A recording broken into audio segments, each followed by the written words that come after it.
non-profit organisation based in the UK. We're centred around universal education, creating sustainable education all around the world, but also working in our local community as well. We started in 2010. I wanted to create an organisation where we could help the wider community and the wider world, and help our local community as well. We've been running fundraising events to build the profile of education around the world, and obviously to raise money for educational projects around the world.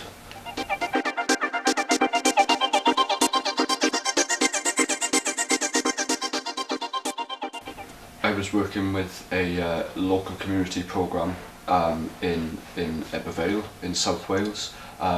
It was a programme where we took young people from disadvantaged backgrounds, and we worked with them to develop their skills so that they could go into work and that sort of thing.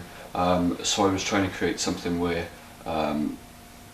they could learn about the wider world and get a unique sort of factor on their CV of something that they'd done.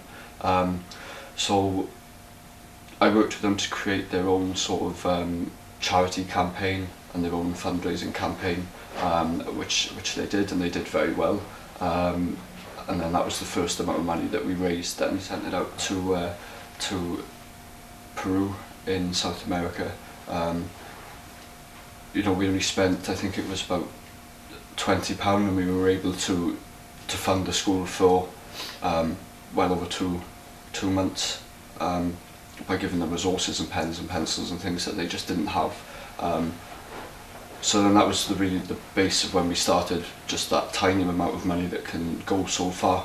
And then we decided then to start the organisation and to start doing actual fundraising events and going out to schools and spreading awareness of the educational issues around the world. The reason we started in South America is because they have a huge problem with the illegal drugs trade. Peru's drug trade especially is $22 billion a year, which is 17% of their national income. So many young people and children in South America are obviously affected by this, by getting into gang cultures and not being able to go to school, so they fall into this repetition of being involved in gangs and crime and drugs and things like that. So the organisation that we partner with out there is set up to primarily help children affected by the drug trade.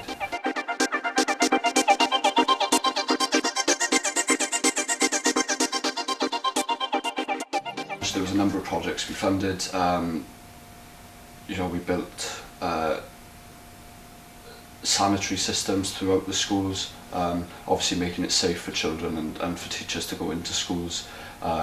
We paid for the school fees, so a certain amount of children will be able to go to school for a prolonged amount of time. We paid for school supplies, paper, pens and pencils, so that obviously and textbooks as well, so they'd be able to learn for the foreseeable future. The projects as well, they have food packages that they give out to families of the children in the schools, so obviously families are able to feed themselves as well. So by funding these projects, then they're able to take children through full course of education and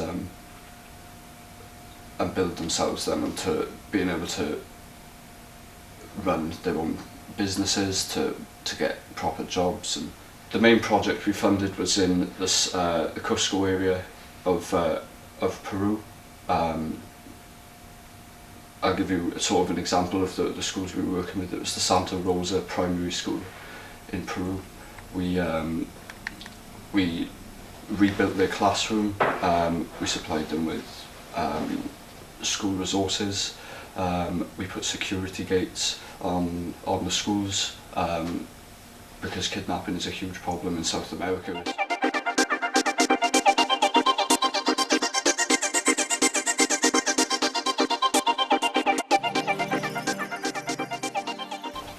Our latest fundraiser was our first fundraiser. It was the Welsh Three Peaks Challenge that we did, where we took 20 volunteers up and down the mountains of Wales, Pen-y-Fan, Cadair Idris and Snowdon, all within 24 hours. We raised a huge amount of money for our partner projects in South America. We've had volunteers do skydiving through us. We're partnered with Swansea Skydive, and our last skydive event was a couple of weeks ago, and they raised a huge amount of money that has gone into the pot for all of our education projects.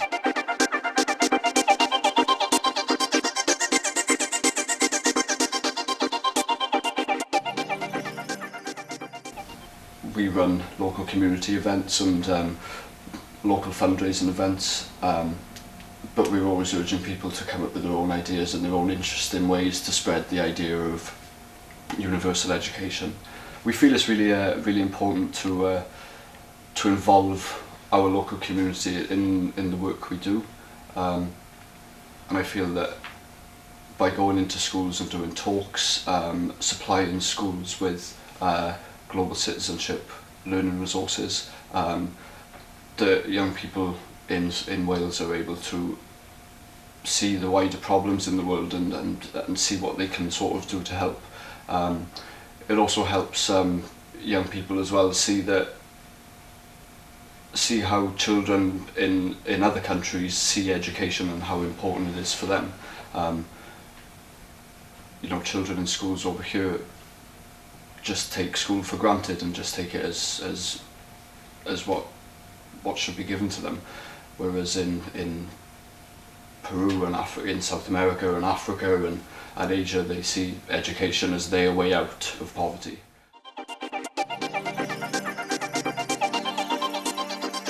Hi, I'm Kirsty. I'm Kyle. We're at the Bryn Cethyn campus today in Bridgend.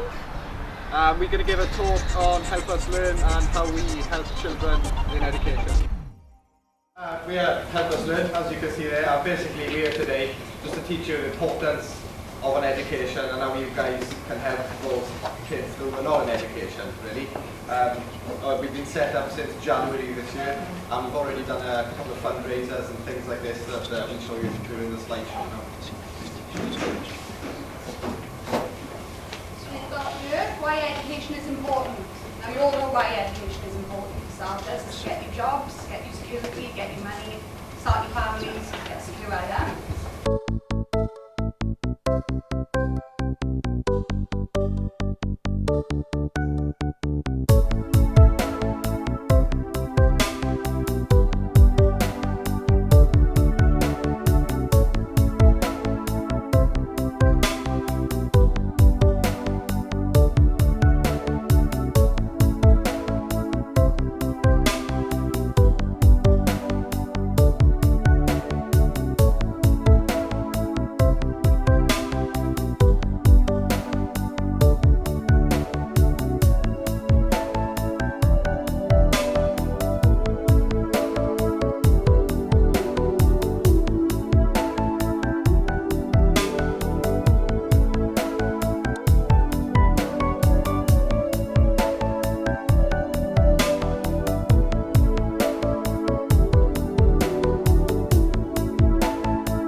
So we've got the Wales Coast Challenge, where 3 of our members are walking the entire length of Wales on the newly opened Wales Coast Path.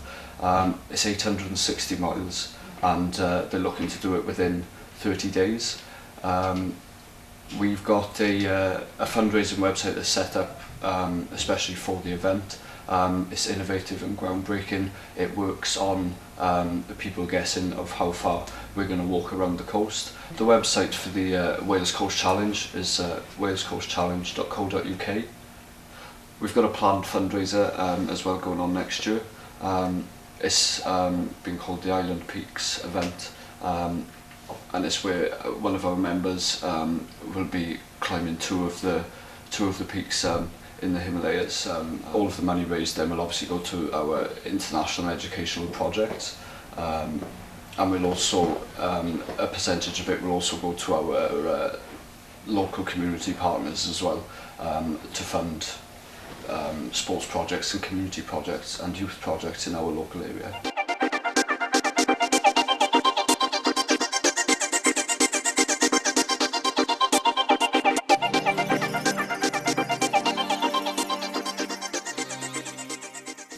So we've recently become partnered with JVF in Nepal, who are an organisation set up to create a sustained community and create a model village in hope to inspire the wider region of Nepal and bring everyone together to build their society.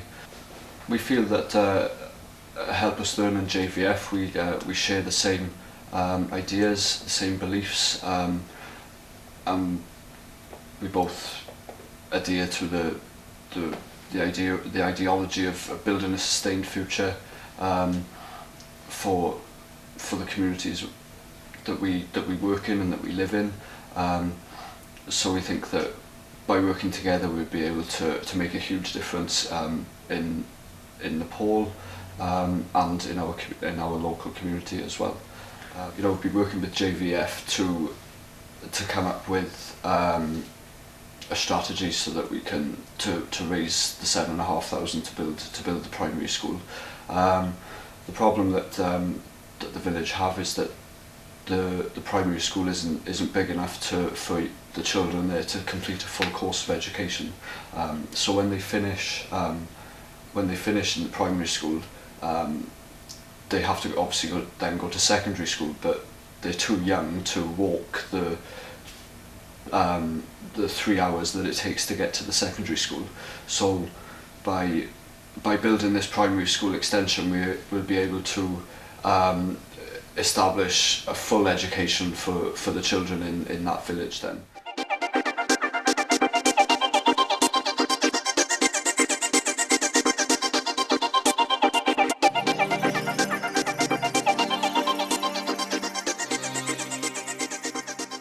We spread awareness through a number of mediums. Firstly through our online presence. So our website is help-us-learn.org.uk. We've also obviously then got Facebook and Twitter at Help Us Learn and Help Us Learn UK. So that's where people can find everything about what we're doing and up to date things of everything we're doing in schools and things like that.